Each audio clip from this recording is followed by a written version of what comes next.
Yo, everyone, this is Oracular Nerd again. I just spent like my last minute trying to make a 9-minute video about the X-Men panel, but I ended up getting a little bit jumbled up in the end because I took up too much time.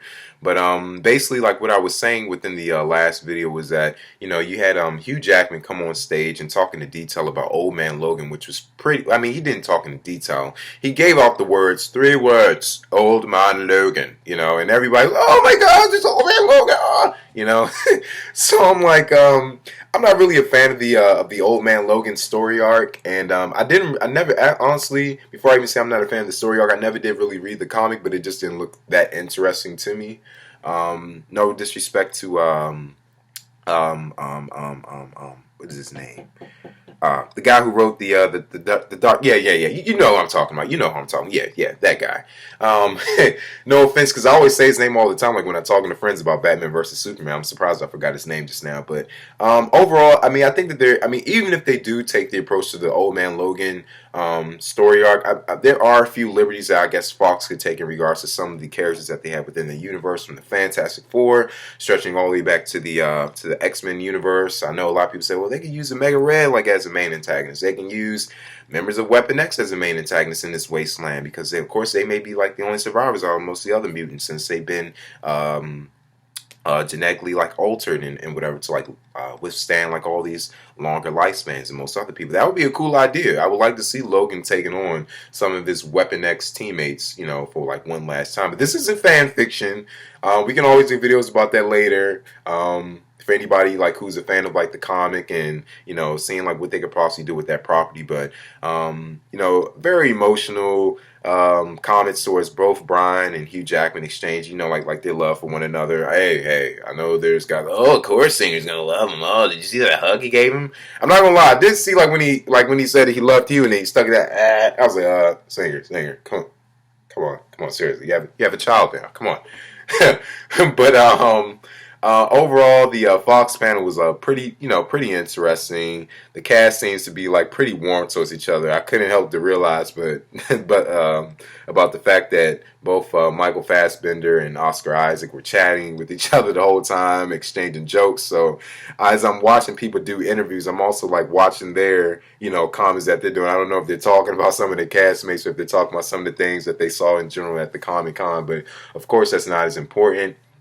But overall, I like that. I don't know if anybody else saw, but as you can see that some of the different logo titles that were placed up there, you would see that the next Wolverine film is just called Wolverine, if that's what they're going to do. I'm not sure if it's just like, different characters, like how they do Iron Man, Thor, Captain America. Here they had X-Men, but I mean, they actually had the titles of the film, so a part of me feels like as if the next Wolverine film would just be called Wolverine, which is pretty interesting. We went from X-Men Origins Wolverine to The Wolverine, and now it's just Wolverine. So I'm like, what's the next one going to be? Logan?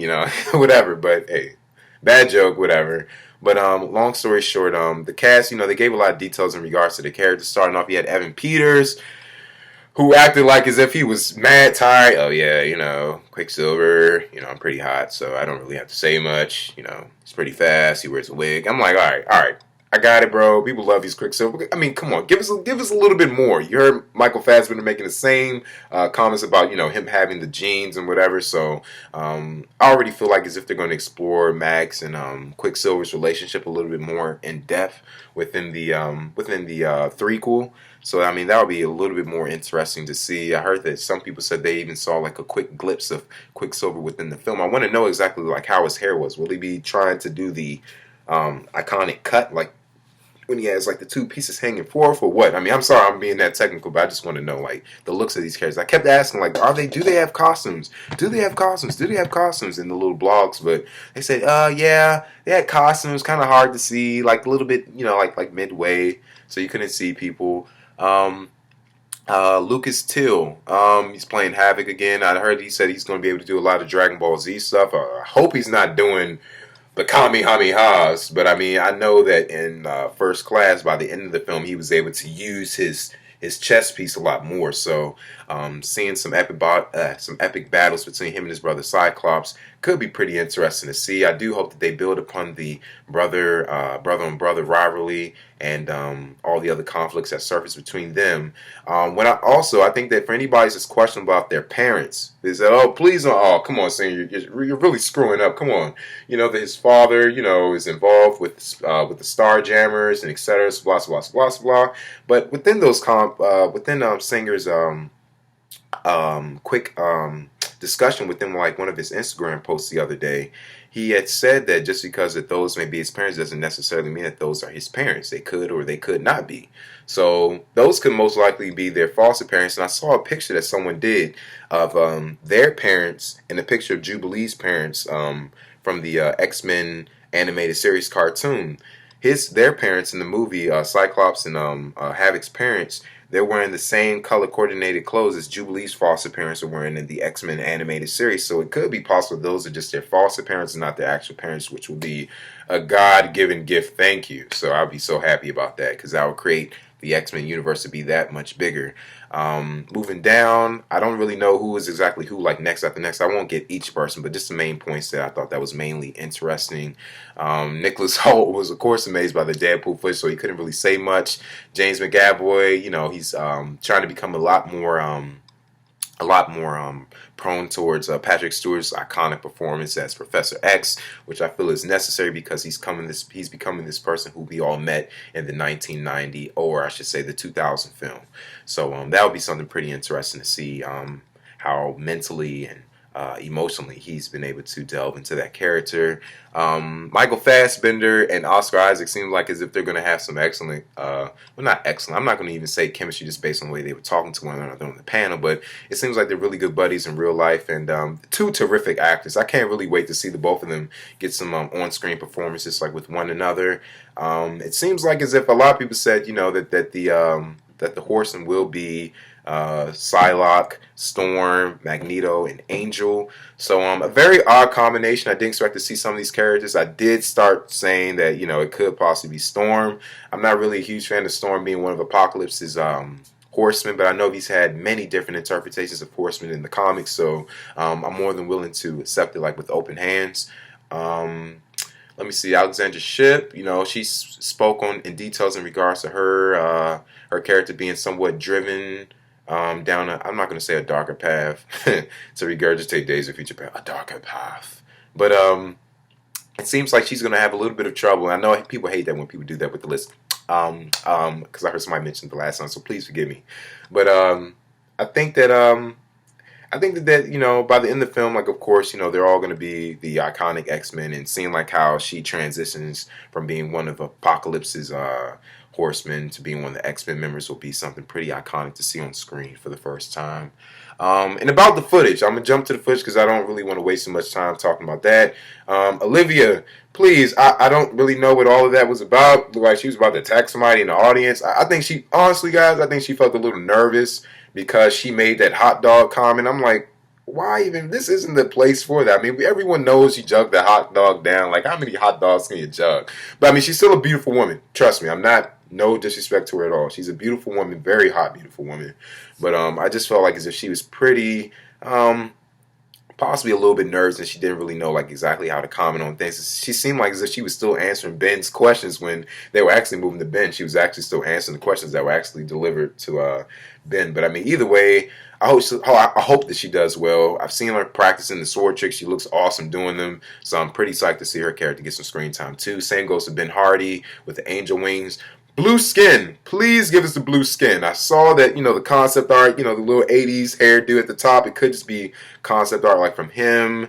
He made transition before like he becomes like completely blue in the face and whatever, like by the time like the film, comes to its finale. So I mean, who knows? But it sounds like he's really gonna wreak some havoc on the X-Men. I only got a minute left, so I'll talk about the footage. Hopefully I'll be able to post this entire video on YouTube.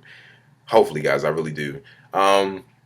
The footage, I wasn't able to see the entire trailer in general, but I know that Magneto delivered the phrase that got the most, controversy and questions. Like, why are they dropping so many F-bombs? Because he's just like looking, saying, "Who the fuck are you?" And it seems like he's saying it like in his German.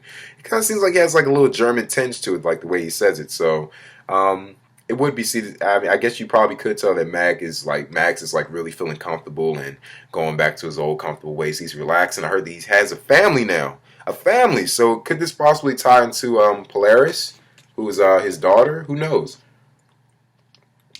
Because that's reported by a singer. He did state that the girl that was in Days of Future Past was actually Evan Peters' sister. Um, Not by Magneto's blood, but by I guess like her mother's blood with someone else. It's just like his sister in general. So, seeing that that's his sister, hopefully we do get to see some signs of, or teasing of Polaris or whatever the case may be, because he says he has a family now. So I already know that Peters will be part of that family, of course. So I'm pretty interested to see that. I know this video is going into 11 minutes, but I can still probably put up on YouTube. The main baddie, the main thing that got the most attention and controversy, Apocalypse. People wanted the lips. People wanted the mechanical voice, like from the animated series. Your world, mutants, I will conquer you. I wanted to see this, and I wanted to hear this as well, and that wasn't so bad. Maybe I should call Fox. Hey. But, I really did. I'm not gonna say that I hated his overall look, but I saw the comments about Ivan Ooze, and that's the first thing that I thought, because he did look a little purple. But somebody did say somewhere in the panel that something about his blue skin. So I know that he did have blue skin at one point within the comics. I think he had blue skin in the actually in the Age of Apocalypse comic. So, but I mean, I heard Oscar Isaac mention like how he had gray skin. So I'm like, okay, did he have gray skin like in the early process, and then ended up getting blue skin after the alien, encounter and whatever? So that's something I'm still questionable about.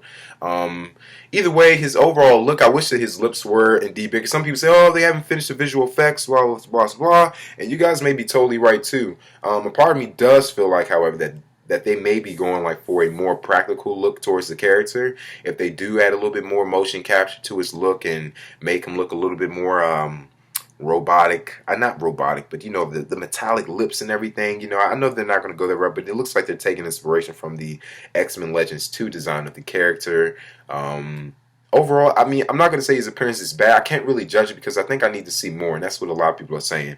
We all need to see a full body shot of him, so hopefully we can see some more of those things so we can truly have a way to judge the character for how he looks. But when I first saw it, I have to say that I was let down. I wasn't like, oh my gosh, this film's going to fail. Fox, what are you doing? Come on. No, it wasn't. No, I wasn't over here crying or anything like that. Young Thanos, I know you're looking for me. But I won't say I was a little disappointed, but I think it's a look that I probably need to see like in full detail before I judge it based on a corner photo that was done like at the bottom. So I think I hit on just about everything. They did not announce the X-Men/Fantastic Four crossover movie. I've heard them mention it to some of the cast members of the Fantastic Four, and of course they were more than open to it. Miles Teller seems to be very interested in joining the cast, as he likes the cast of the X-Men, and he loves, how talented they are. So, for me, that would be something good to see. I wouldn't mind seeing. I won't bash the idea of seeing a crossover movie between them two. I know you have the mutates and the mutants, so I don't really care. If you throw the Fantastic Four in the MCU, there's still going to be mutates there. So how are you going to explain like with the Inhumans and et cetera, et cetera, et cetera? It's definitely going to show some type of diversity between them.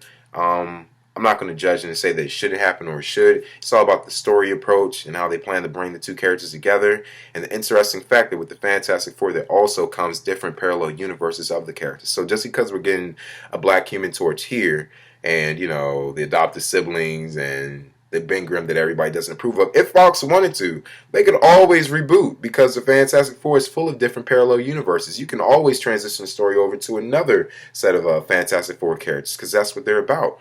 But I know a lot of people won't think that far in depth into it because they want to see Fox get it right, and for some, Fox get it wrong so that the rights can revert back to Marvel.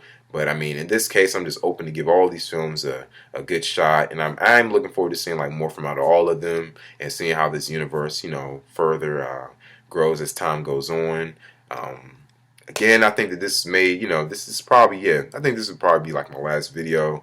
I think I pretty much captured some of the points. If anybody's questionable about anything, feel free to comment in the comments section on YouTube, or feel free to message me in this thread, of course. I'll just be here doing some astronomy homework in the meantime. I've been putting to the side since yesterday, so bear with me, alright? Thanks for tuning in, guys. Peace.